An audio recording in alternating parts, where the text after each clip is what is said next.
할렐루야. 사랑하는 성도 여러분, 오늘도 함께 예배드리시는 여러분들의 심령 여러분들의 가정 위에 우리 하나님의 놀라우신 사랑과 은혜와 평강과 축복이 충만히 넘치시기를 간절히 주님의 이름으로 축원드립니다. 여러분, 오늘은 여러분과 함께 아브라함의 신앙의 여정을 마지막 시간으로 정리해보고자 합니다. 하나님께서 아브라함을 선택하시고 아브라함에게 축복을 주시고자, 또한 하나님은 아브라함을 훈련시키시고 연단시키셨던 것을 우리는 알 수 있어야 합니다. 오늘은 계속해서 아브라함의 신앙의 발자취를 따라가 보면서 아브라함의 온전한 믿음이 어떻게 완성되어져 가는지 함께 은혜를 나누어 보고자 합니다. 여러분, 첫 번째 시간, 하나님은 아브라함에게 축복하시기 위해서 무엇을 명령하셨습니까? 떠나라고 말씀하셨잖아요. 그런데 무작정 떠나는 게 아니라 구체적으로 세 가지를 말씀해 주시면서 그 세 가지를 떠나라 말씀해 주셨습니다. 고향을 떠나고, 친척을 떠나고, 아버지 집을 떠나라. 왜입니까? 우상의 자리를 떠나야, 죄의 자리를 떠나야 하나님의 축복을 받을 수 있기 때문에, 사람을 의지하지 아니하고 하나님만 의지할 수 있을 때 하나님의 은혜를 누릴 수 있고 하나님의 축복을 받아들일 수 있기 때문에, 아버지의 우상의 장막을 떠나야만 하나님이 부어주시는 놀라운 은총을 받아들일 수 있기 때문에 하나님은요, 고향을 떠나고 친척을 떠나고 아버지 집을 떠나라고 말씀해 주셨어요.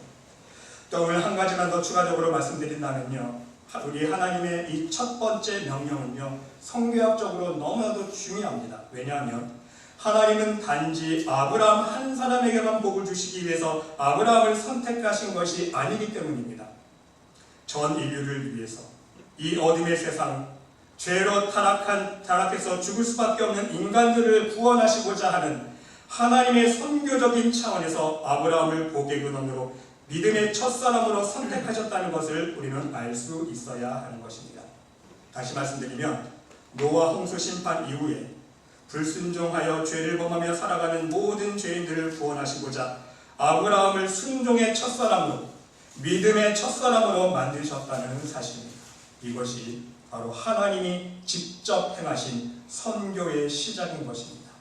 그래서 내가 너로 큰 민족을 이루고 내게 복을 주어 내 이름을 창대하게 하리니 너는 복이 될지라. 너를 축복하는 자에게는 내가 복을 내리고 너를 저주하는 자에게는 내가 저주하리니 땅의 모든 족속이 너로 말미암아 무엇을? 복을 얻을 것이니라.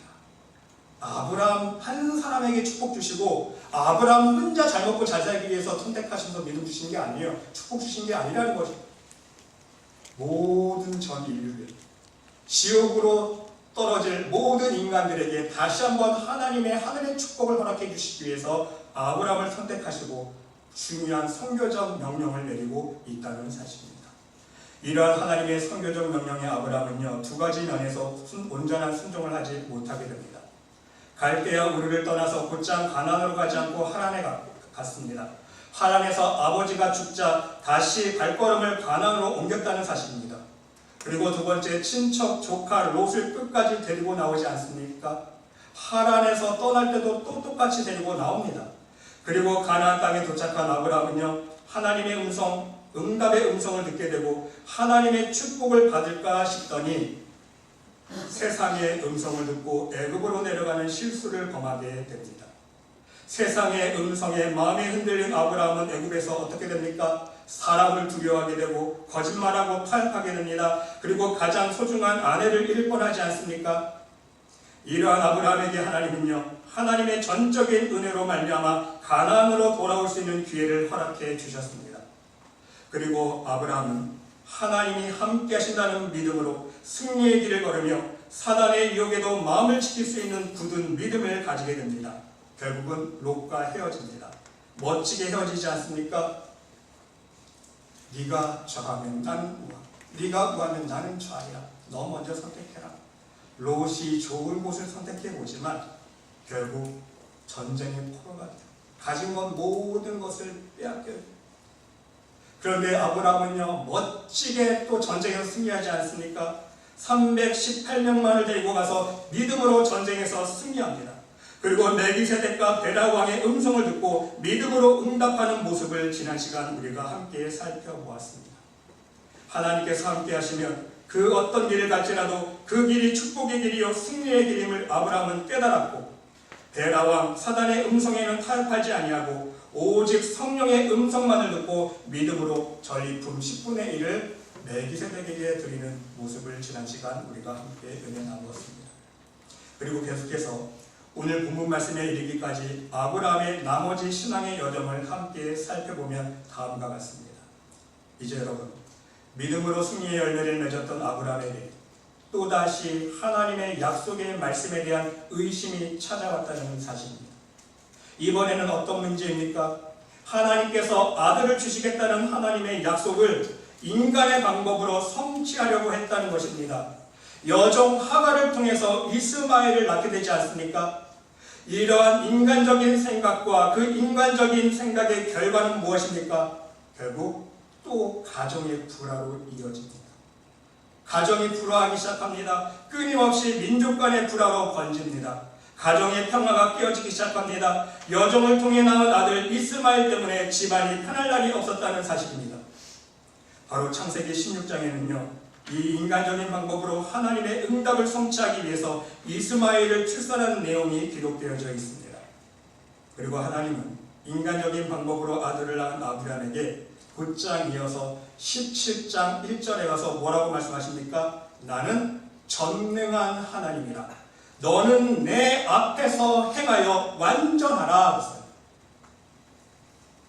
인간의 생각대로 하나님의 뜻이 아닌 하나님의 방법이 아닌 인간의 방법대로 아들을 낳았던 아브라함에게 하나님이 지금 뭐라고 책망하고 계십니까? 내 앞에서 행하여 무엇을 말씀하고 있습니까? 하나님의 전능하심을 믿는 신앙으로 하나님 말씀대로만 행할 수 없느냐는 거예요.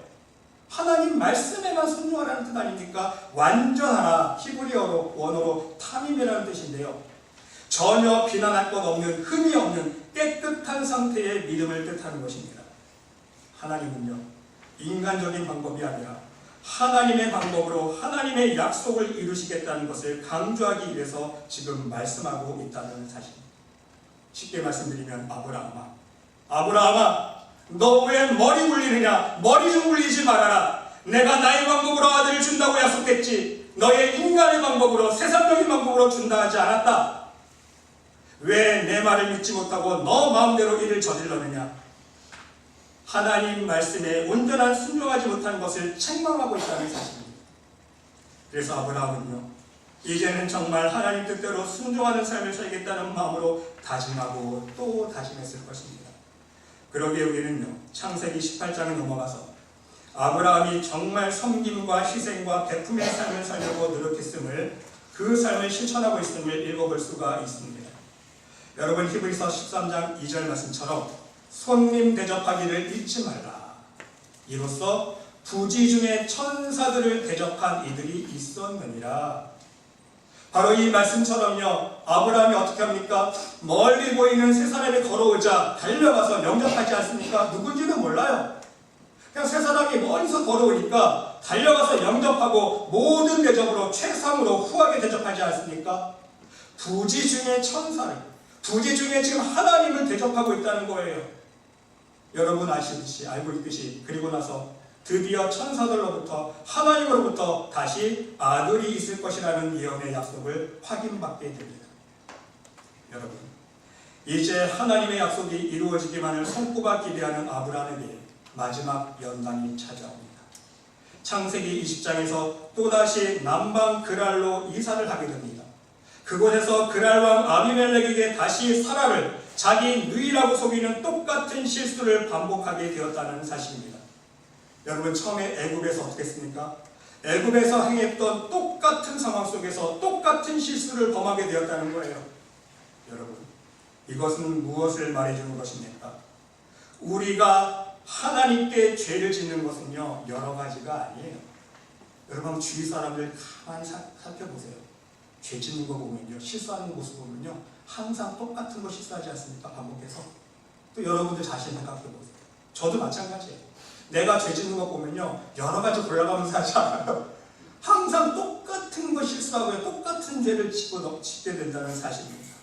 여러분, 왜입니까? 사단은요, 우리의 가장 연약한 부분을 잘 알고 있기 때문입니다. 제가 말씀드렸잖아요. 나 자신보다 사단이 어둠이요 우리의 연약한 부분을, 우리의 약점을 더 잘 알고 있기 때문에 그래서 취약하고 연약한 부분을 통해서 계속 시험하고 유혹한다는 거예요. 너는 교만이 문제지? 계속 교만으로 시험 들게 합니다. 왜? 교만으로 유혹해야 길을 확 늘기 때문에. 너는 욕심이 제일 큰 문제지? 항상 욕심으로 유혹합니다. 너는 신경질이 문제고 너는 미움이 가장 큰 문제지? 항상 똑같은 문제로 신경을 내게 만들고 미워하게 만드는 거예요. 상황을 그렇게 만들어 가요. 계속 똑같은 죄를 짓도록 유혹합니다. 그 죄에 내가 가장 취약하고 연약하기 때문인 것입니다. 나의 가장 연약한 부분을 통해서 계속 똑같은 죄를 범하게 하는 것이 바로 사단의 유혹이라는 사실인 것입니다. 사랑하는 여러분, 여기서 다시 한번 아브라함은 하나님을 향한 자신의 믿음이 자신의 의지로 유지될 수 없음을 깨닫게 되어지는 것입니다. 자신의 신앙의 교만과 자만을 항상 하나님 앞에 내려놓고 자신을 비우는 것이 얼마나 어려운 일인지 뼈저리게 깨달았다는 거예요. 그리고 오직 하나님의 은혜만이 나를 이 세상에서 지켜줄 수 있는 힘의 원천임을 다시 한번 깨달았을 것입니다. 하나님의 그 은혜를 늘 힘입기 위해서 얼마나 하나님 앞에서 겸손하게 낮아져야 함을 마음속 깊이 깨달았다는 사실인 것입니다. 여러분, 우리 역시 아브라함을 보면서 교훈 삼을 수 있어야 됩니다.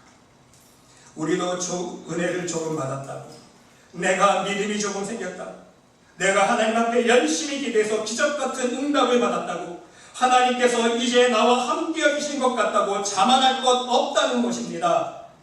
우리도요, 하나님 은혜가 없으면요, 내가 조금만 살아나면, 나의 마음속에 깊이 묻혀있던 죄의 쓴뿌리가 조금만 올라오면, 우리의 과거의 모습으로 돌아가면 우리의 과거의 똑같은 죄의 늪으로 빠질 수밖에 없는 연약한 존재라는 사실입니다. 아닌 줄 알면서, 모르는 게 아니에요. 아닌 줄 알면서 똑같은 죄를, 똑같은 실수를 범하는 것이 바로 저와 여러분의 모습이라는 사실입니다. 사람들 여러분 보시기 바랍니다. 똑같은 실수, 똑같은 죄를 범하여 완전히 중독성이에요. 세상에서 중독되면 똑같은 걸 반복하듯이 우리 죄도 마찬가지라는 거예요. 한 가지 죄에 올무가 얽히면요, 똑같은 죄를 계속 반복할 수밖에 없는 중독성에 걸리는 거예요. 여러분, 노름하는 사람들 보세요. 한번 노름에 빠지면요, 손을 잘라도 노름한다고 그랬잖아요. 또 노름하고 또 도박하는 거예요. 술에 한번 중독되면요, 계속 술만 찾아다니는 거예요. 한번 도둑질에 손대면요, 정가 10번, 20번 돼도 또 출가하면 또 도둑질하게 되는 거예요. 영적으로도 마찬가지라는 거예요.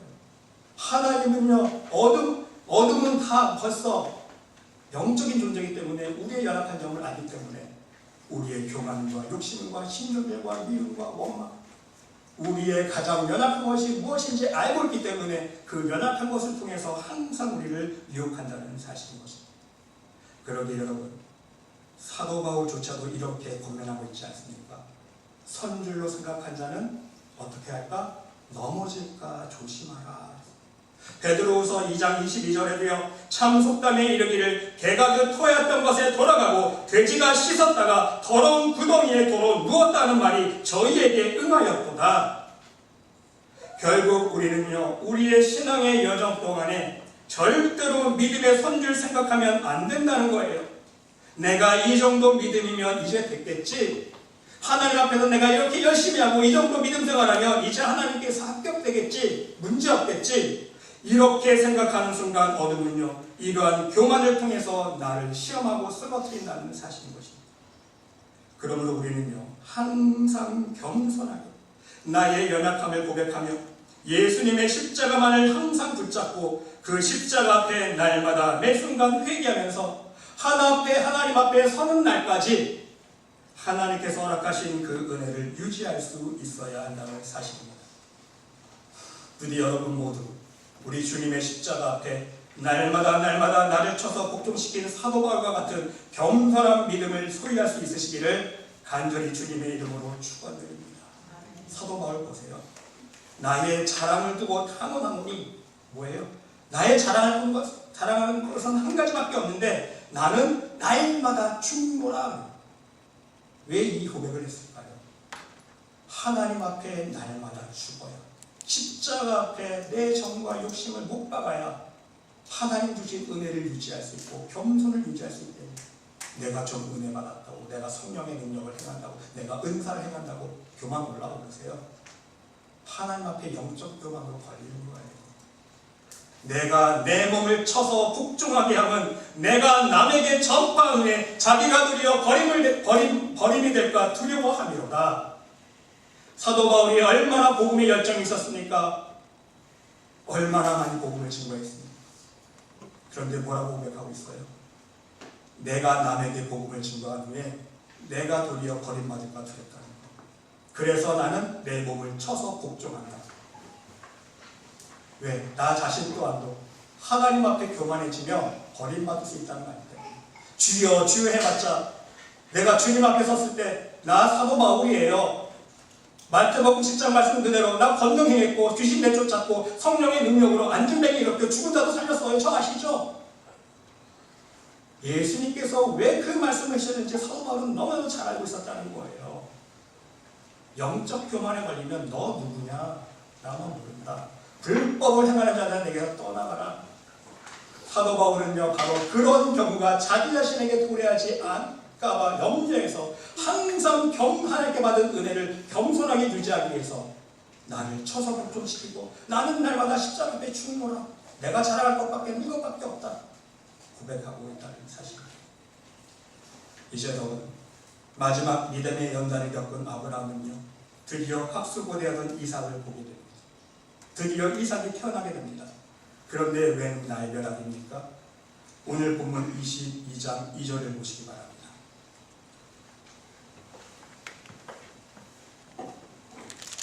여호와께서 이르시되 네 아들 네 사랑하는 독자 이삭을 데리고 모리아 땅으로 가서 내가 네게 일러준 한 산 거기서 그를 번제로 드리라. 여러분 주실 때는 언제고 이제는 다시 달라. 이게 무슨 날벼락입니까? 그렇지 않아요?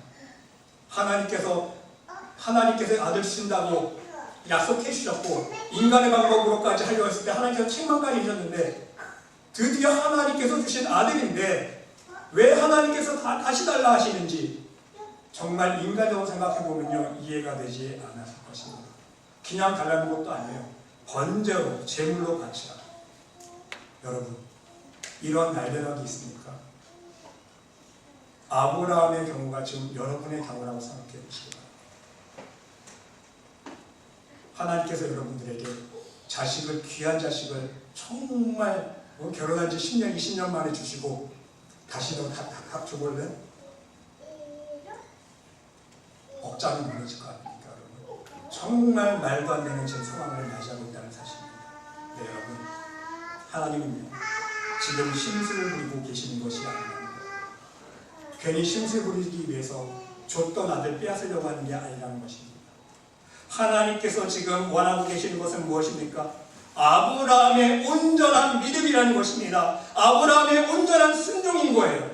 지금까지 신앙의 여정을 걸어오면서 겪었던 인간의 정과 세상의 유혹과 의심들 또한 불순종적인 모든 모습들을 벗어버리고 하나님만을 의지하고 믿고 따를 수 있는 완성된 믿음을 요구하고 계신다는 사실입니다. 그래야 아브라함이 믿음의 조상으로 열국의 아비로 복의 근원으로 하나님의 선교적 사명의 디딤돌이 될 수 있기 때문인 것입니다. 결국 아브라함은요 하나님께 온전한 믿음과 순종으로 나아가기 위해서 아들 이삭을 데리고 모리아 산으로 가는 여정 속에서 그의 완성된 성숙한 믿음을 보여주고 있습니다. 그 구체적인 네 가지 모습을 살펴보면 다음과 같습니다. 첫 번째는요 아브라함은 그의 완성된 믿음 중에서 가장 먼저 온전한 믿음은 하나님 여호와께만 예배드릴 수 있어야 함을 보여주고 있습니다. 여러분 예배는 우리 신앙생활의 기본이자 기초입니다. 반석이에요. 하나님의 이름을 기념하는 행위이기 때문인 것입니다. 하나님의 살아계심과 존재를 기억하는 행위가 바로 예배이기 때문인 것입니다. 이 세상에서 살아갈 때에 하나님만 의지하겠다는 우리의 마음의 표현이 바로 예배라는 거예요. 그렇지 않습니까? 왜 우리가 한 주에 한 번씩 나서 함께 예배드립니까? 하나님의 살아계심을 기념하는, 하나님이 살아계시기에 전능하신 창조주 하나님께서 나와 함께하여 주시기 때문에 하나님만 의지하고 세상을 의지하는 삶이 아니라 하나님만 의지하겠다는 삶을 살겠다고 표현하는 그 표현이 바로 예배의 행위 아닙니까? 그러기에 아브라함은요, 아들 이삭에게 처음부터 너를 하나님께 제물로 드릴 거야 말하지 않았어요. 아들아, 하나님께 예배 드리러 가자. 번제에 쓸 나무도 준비해야지. 하나님께서 자기에게 지시하신 바로 예배의 장소로 발걸음을 옮겼다는 사실입니다. 사랑하는 여러분, 우리도 마찬가지입니다. 우리도 항상 우리의 예배의 장소로 우리의 마음과 몸이 향할 수 있어야 합니다. 한 주간 동안 이 세상에 살아가면서 우리의 마음을 세상 가운데 빼앗겼더라도 즉시 예배의 장소로 향하는 순간만큼은 하나님을 생각할 수 있어야 하는 것입니다. 교회에 오면서 또한 교회에 나와 예배드리면서 세상 걱정, 근심과 염려에 온통 마음을 빼앗기면 안 된다는 것입니다. 예배를 통해 나의 능력과 지혜와 축복의 근원이신 하나님을 경배하며 다시금 하나님으로부터 새 힘과 지혜와 능력을 공급받아서 승리하는 믿음의 삶을 살 수 있어야 하는 것입니다. 둘째로 아브라함은요, 신앙생활에는 책임이 따른다는 것을 깨달았습니다. 6절 말씀 보시기 바랍니다. 아브라함이 이에 번제 나무를 가져다가 그의 아들 이삭에게 지우고 자기는 불과 칼을 손에 들고. 여러분, 아브라함은 아들에게 지금 책임의식을 삶으로 가르쳐주고 있는 것입니다. 여러분, 지금 상황을 보시기 바랍니다. 아브라함은 알고 있잖아요. 지금 아버지는 알고 있습니다. 이삭을 지금 번제단에 드리러 가야 되는 상황을 알고 있어요. 지금 이 아들과 마지막 여정 아닙니까? 하루가 될지 이틀이 될지는 모르지만 지금 이 아들을 볼 수 있는 얼굴을 볼 수 있는 마지막 순간이야. 마지막 남은 시간입니다. 얼마나 안쓰럽겠습니까? 얼마나 마음이 찢어집니까? 불쌍한 자식 이제 치료해야 하는데 내가 이 번제나무 내가 들고 가라. 너는 좀 편하게 가라. 이게 부모 마음 아니겠습니까? 근데 아브라함은 그렇게 하지 않았어요. 번제나무를 누구에게 지었다 그랬어요? 그의 아들 이삭에게 지었다는 거예요. 여러분, 상상할 수 없는 생존 상황 아닙니까? 여러분 같으면 마지막 아들 죽이러 가는데 무거운 짐 들고 가겠어요? 하물며 우리 학교 갈 때도 자식 짐 다 가방 책가방 들어주는 게 부모 아닙니까? 마지막 아들을 진짜 영원히 빠빠야 하는 순간인데 자기가 짐을 들지 않고 아들에게 짐을 지우고 함께 가고 있다는 사실입니다. 바로 하나님 앞에서 실수와 불순종에 대한 책임과 나의 죄의 허물로 맺은 열매는 내가 책임져야 한다는 사실을 뼈저리게 체험했던 아브라함의 신앙이었다는 거예요.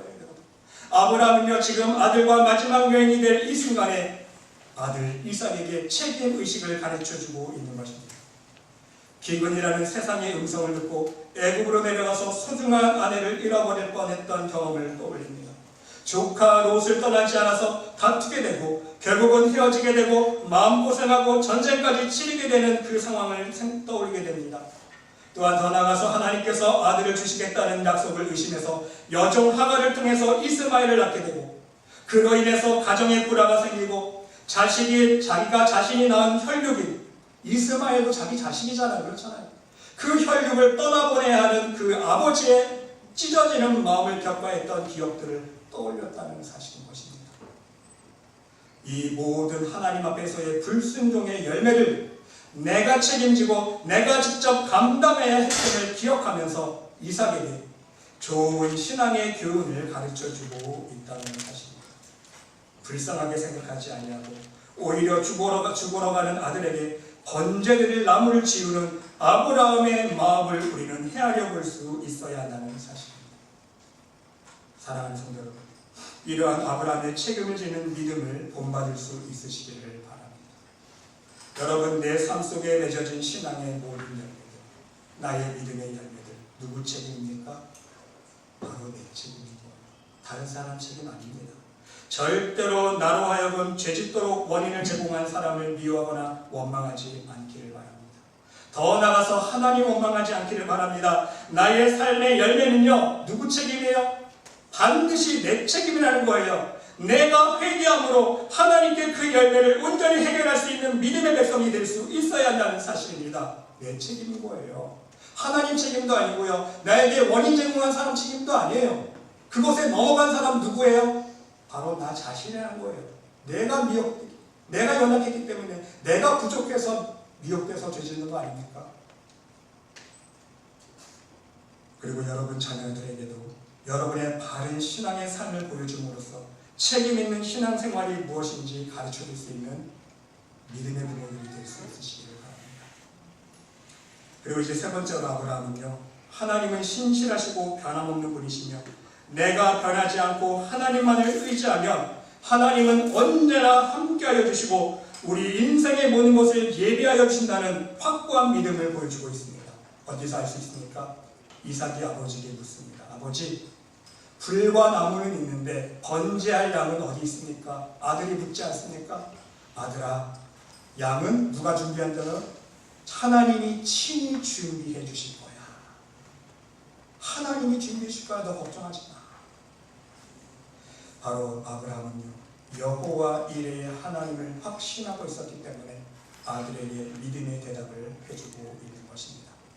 이 순간 아브라함은요, 하나님이 함께하여 주실 때에 승리의 길을 걸을 수 있었음을, 또한 좌우 상관없이 하나님만 함께하시면 승리의 길, 축복의 길을 걸을 수 있었음을 기억했다는 사실입니다.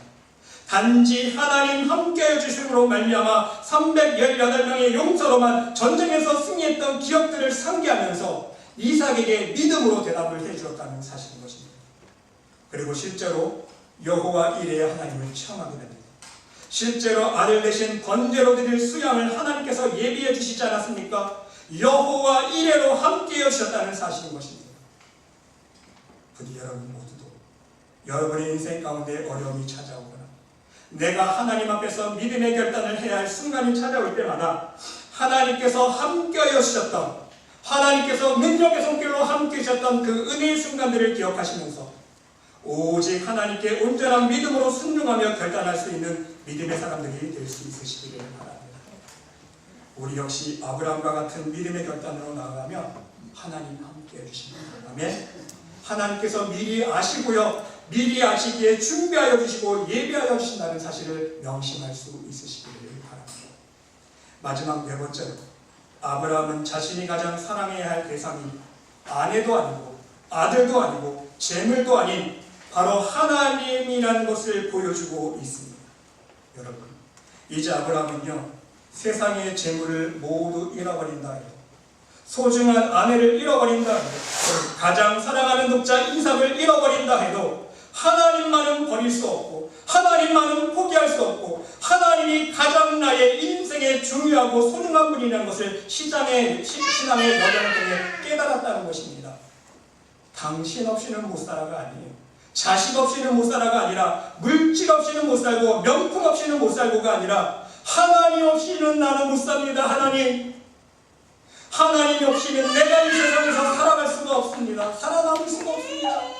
왜?